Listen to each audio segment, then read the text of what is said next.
Bakit ba network marketing is the preferred or the best choice to do a business? Lalo na kung wala kang business experience, kung bakit network marketing ang pinakamagandang choice of business sa panahon ngayon.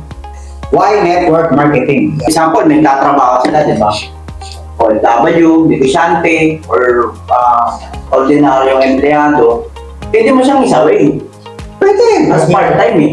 Part-time with full-time attitude. Part-time na yung ginagawa mo, part-time din yung attitude mo. So, medyo tatagal yung process. Ano yung dahilan? Bakit network marketing?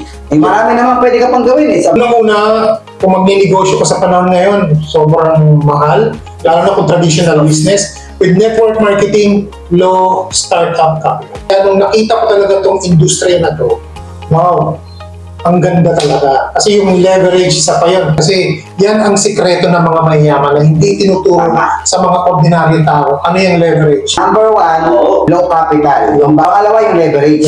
Magagawa mo yung leverage o leveraging sa network marketing na kung saan ang leveraging ay pinaka-importante para maging successful na negosyante. Sa lahat ng mga negosyante, ina-apply nila yan. Yes, ina-apply talaga.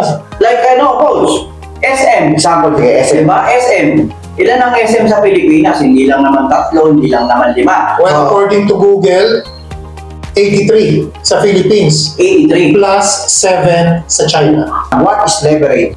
Yung tinatawag na OPM, other people's money. Yes. At yung pangalawa, other people's time. Nung nag-networking na lang ako, diyan ko narinig yan, leverage. So, si Andox, nagsimula lang sa isang pwesto, di ba? So, hanggang sa dumami ng dumami. Ang dami ng Andox. Lahat ng parte ng Pilipinas may Andox. Ang tawag doon, coach, ay leverage.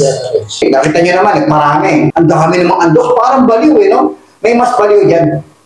Si Baliwag. Ginaya si Andox. Eh, di baliw. Ang parami. So, yan yung leverage.